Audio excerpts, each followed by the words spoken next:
Certaines histoires ne s'effacent jamais, même lorsque des décennies s'écoulent.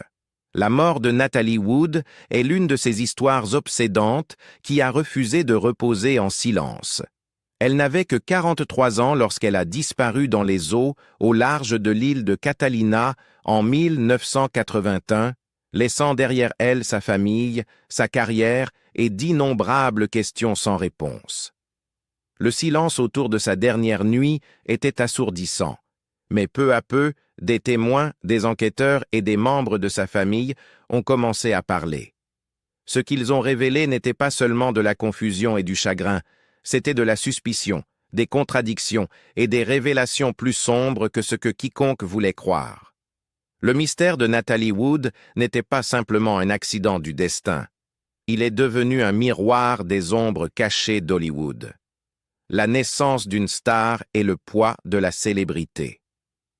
La vie de Natalie Wood a commencé comme un scénario hollywoodien. Née Natalia Nikolaevna Zakharenko. Le 20 juillet 1938 à San Francisco de parents immigrants russes, son enfance fut marquée à la fois par l'ambition et la peur. Sa mère, Maria, la poussa vers l'écran dès l'âge de 5 ans, convaincue que sa fille était destinée à la grandeur. Cette prédiction sembla juste lorsque Natalie obtint son premier rôle important dans Miracle en 34e rue en 1947, incarnant la petite Suzanne Walker. À seulement 8 ans, elle était déjà un visage reconnaissable dans les foyers américains. Mais la célébrité précoce n'était pas un conte de fées. Ses amis d'enfance et ses biographes rapportèrent plus tard que Maria avait inculqué à Natalie une profonde peur de l'eau, liée à la prophétie d'une gitane selon laquelle sa fille mourrait un jour dans un sombre plan d'eau. L'ironie de ce détail obsédant ne ferait que s'alourdir au fil des ans. Dans les années 1950, Natalie réussit à s'affranchir de son image d'enfant star. En 1955, à 16 ans, elle apparut dans Rebel Without a Cause aux côtés de James Dean et Sal Mineo. Le film captura non seulement l'angoisse adolescente d'après-guerre, mais transforma également Natalie en une icône culturelle. Pour son interprétation, elle reçut sa première nomination aux Oscars. Avec cette transition, elle réussit ce que tant d'enfants acteurs ne pouvaient pas, devenir une actrice respectée à part entière. Les années suivantes consolidèrent sa réputation. Elle joua dans West Side Story, incarnant Maria, et dans Splendor in the Grass, qui lui valut une autre nomination aux Oscars pour la meilleure actrice. Ces films démontraient son registre, allant de la romance musicale au drame psychologique tragique. Sa vie publique, cependant, commença à attirer autant d'attention que son jeu d'actrice. Ses relations étaient scrutées de près par les tabloïds. En 1957, à seulement 19 ans, elle épousa Robert Wagner, alors étoile montante. Leur mariage fut perçu comme la perfection hollywoodienne, un couple glamour symbolisant jeunesse, beauté et promesse. Pourtant, derrière les caméras, leur relation connut des difficultés. En 1962, seulement 5 ans après leur union, ils divorcèrent avec des rumeurs de jalousie et d'infidélité entourant la séparation.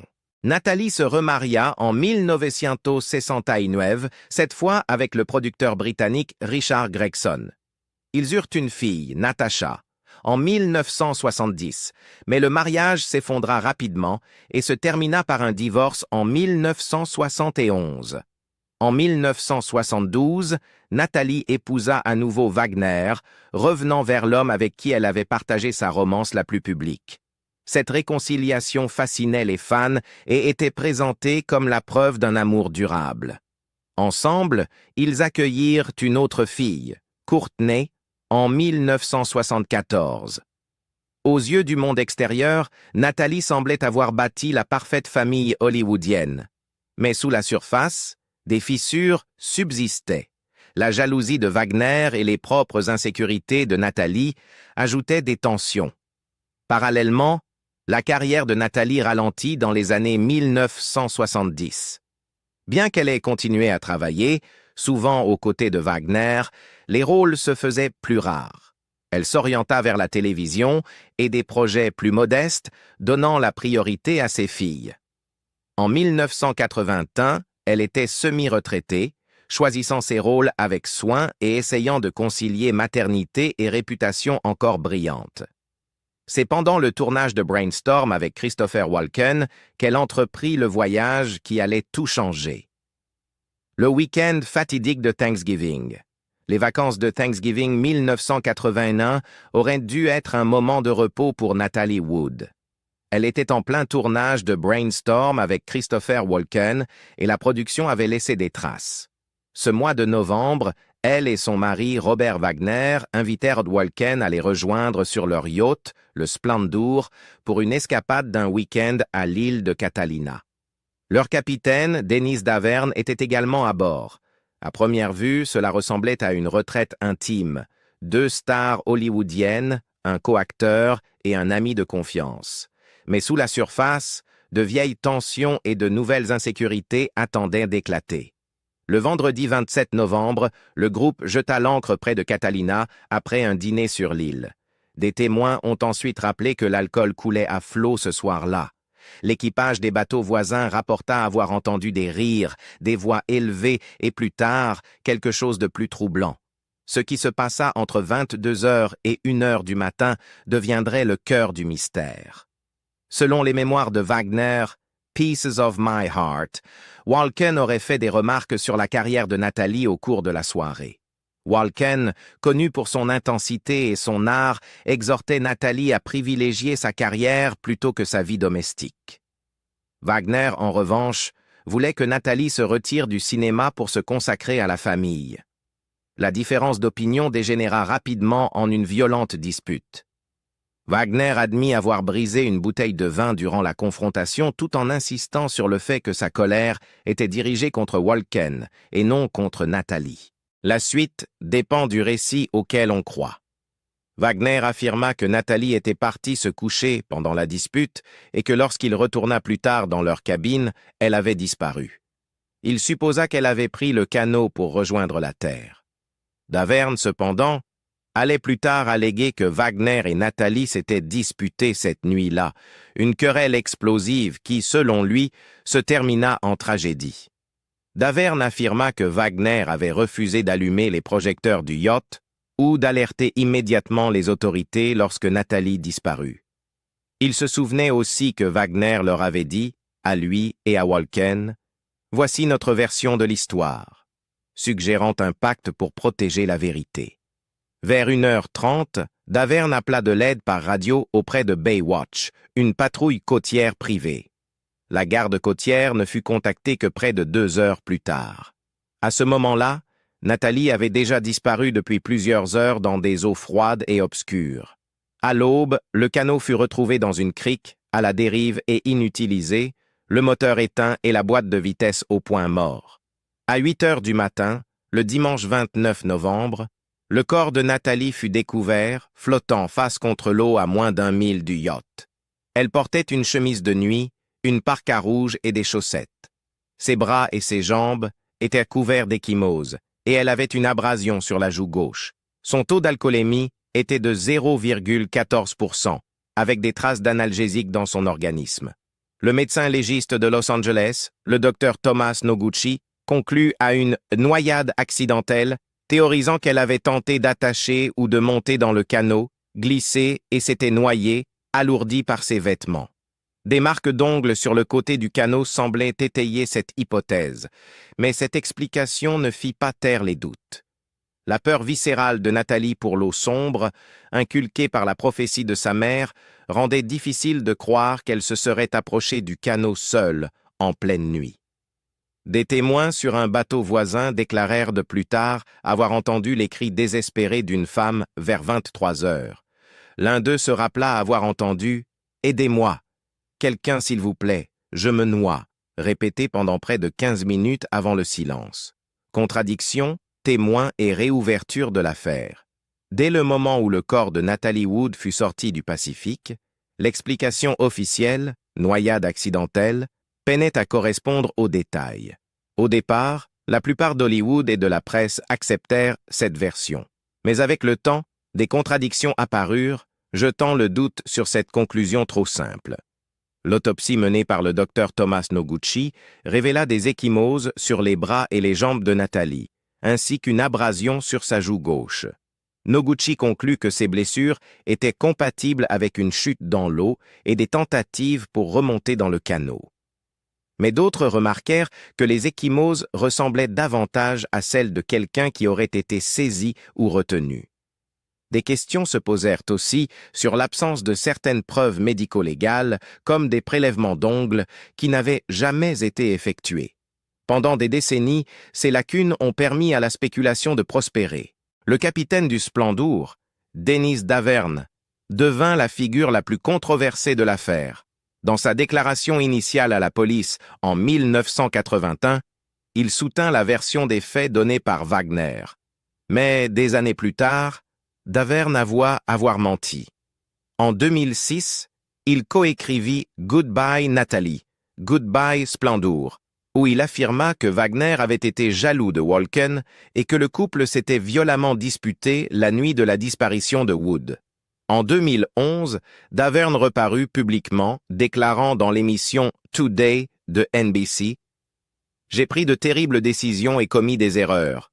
J'ai menti dans un rapport il y a plusieurs années. J'ai eu tort de ne pas dire la vérité dans un rapport de police. » Il affirma désormais que Wagner était responsable de la mort de Wood.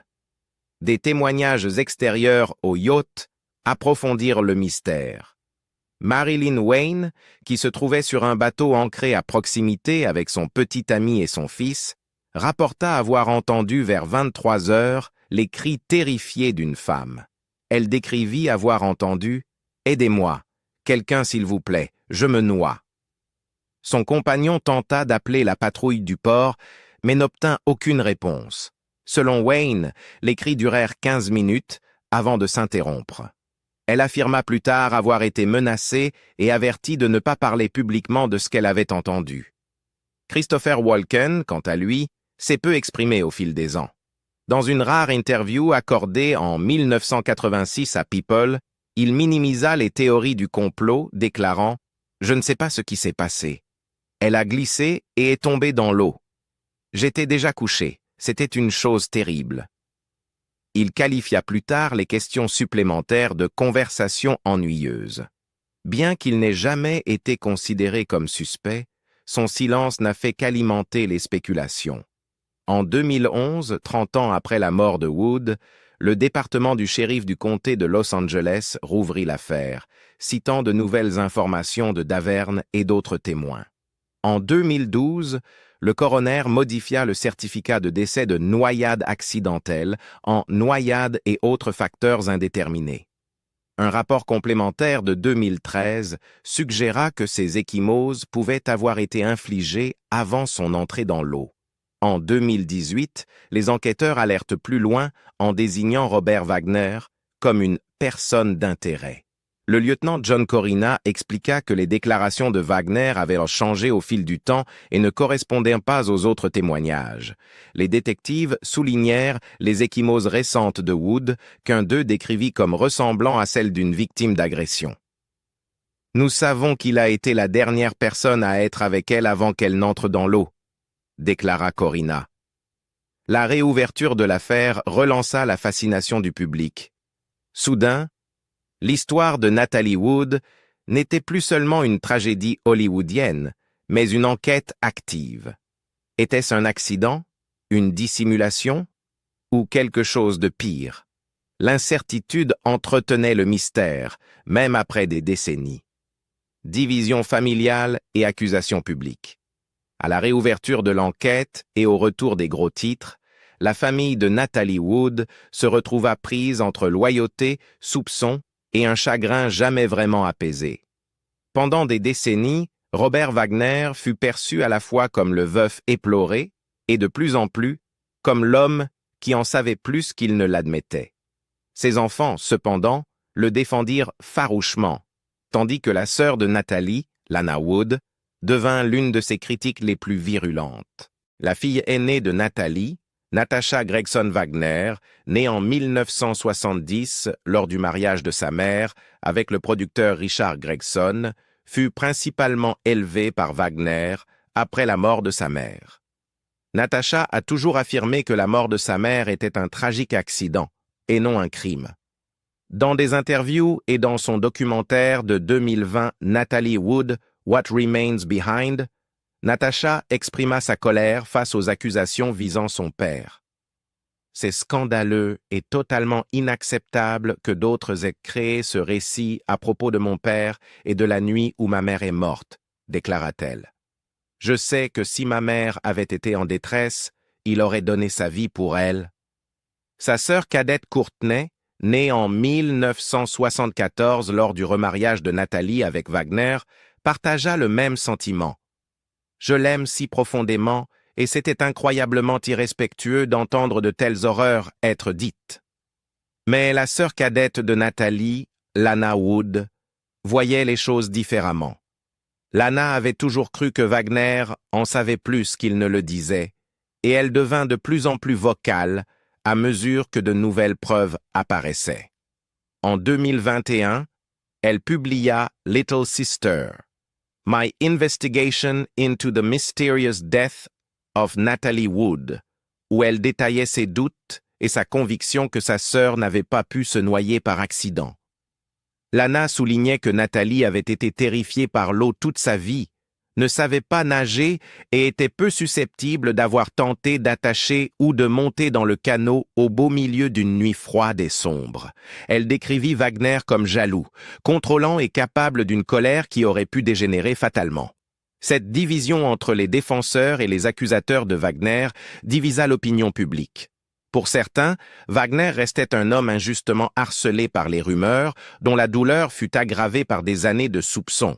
Pour d'autres, son refus de coopérer ouvertement avec les enquêteurs après la réouverture de l'affaire en 2011, ainsi que ses récits changeants de cette nuit-là, suggéraient une culpabilité ou du moins la connaissance de ce qui s'était réellement passé. Même les récits changeants de Denise Daverne reflétaient ce conflit.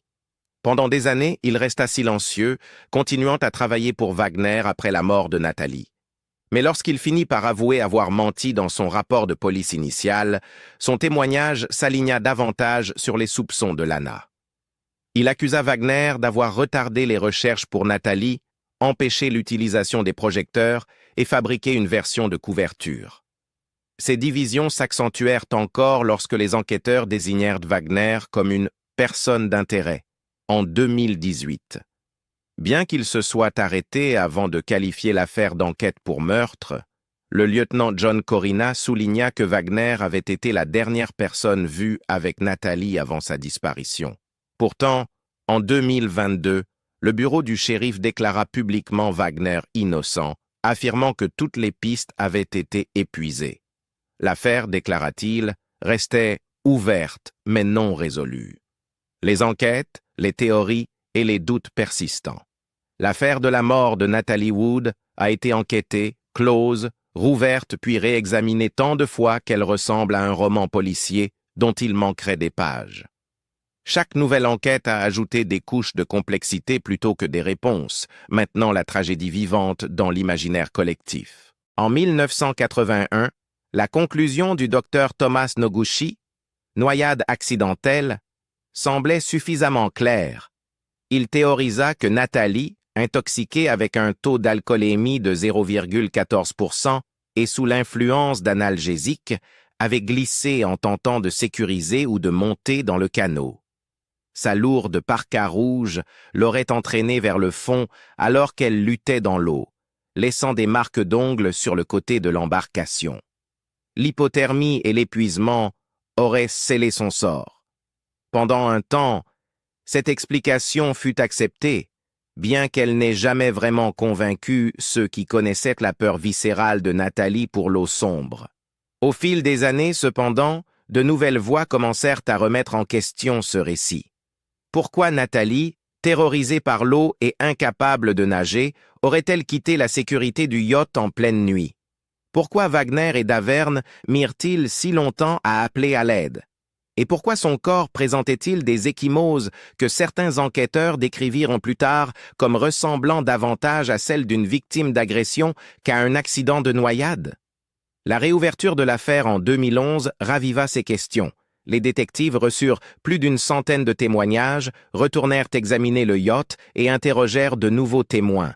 En 2012, le coroner modifia le certificat de décès de Natalie en noyade et autres facteurs indéterminés.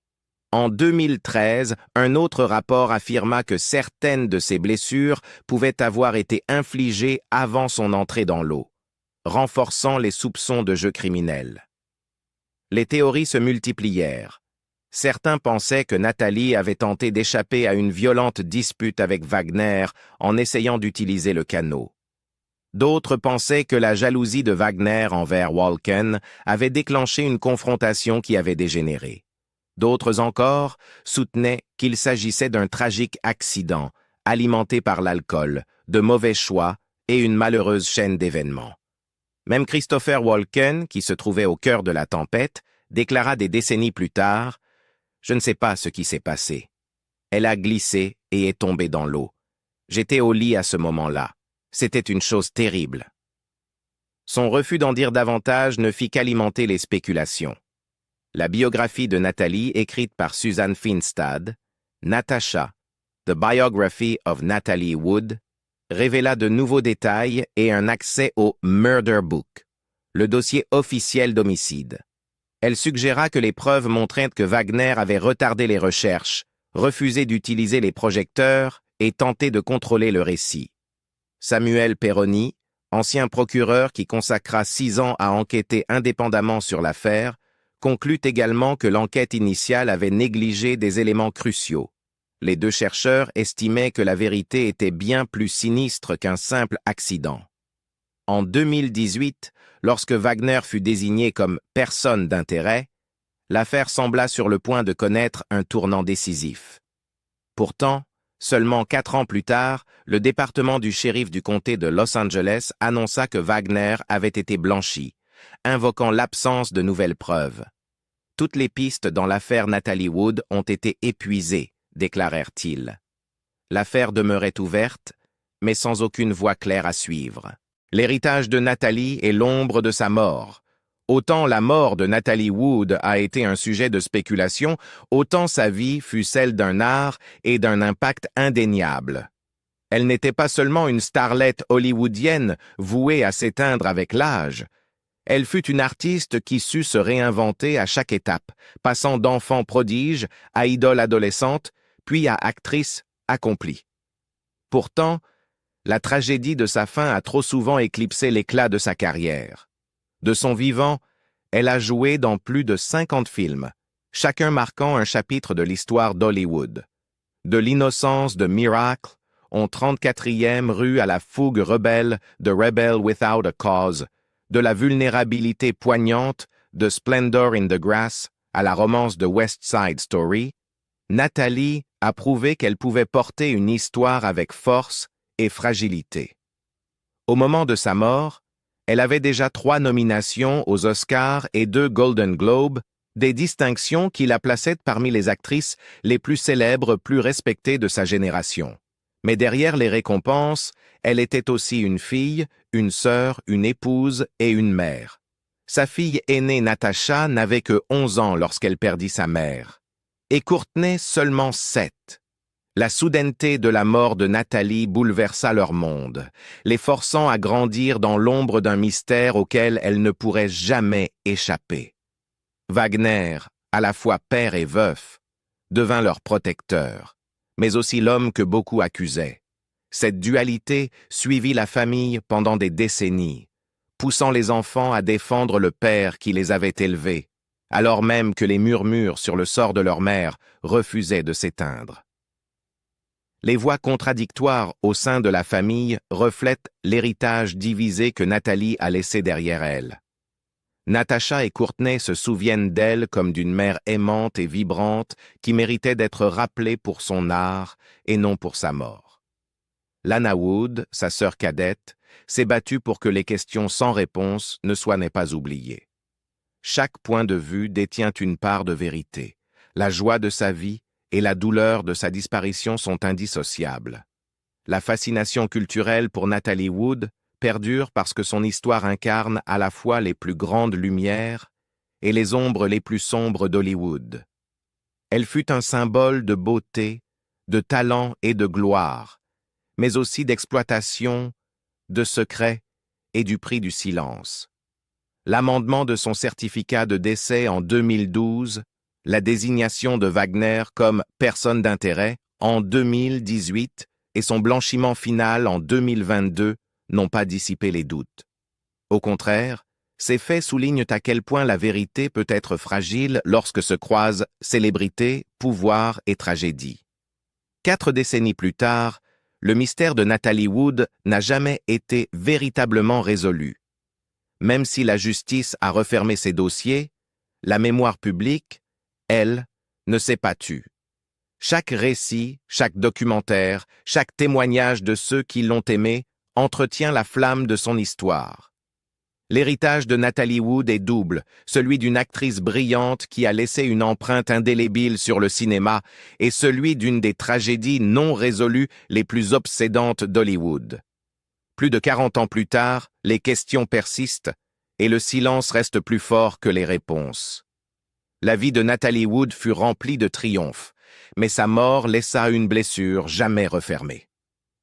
Pensez-vous que son histoire s'est terminée par un tragique accident, ou croyez-vous qu'il y eut davantage? Dites-le nous dans les commentaires et n'oubliez pas de vous abonner pour plus d'histoires inédites sur les plus grands mystères d'Hollywood.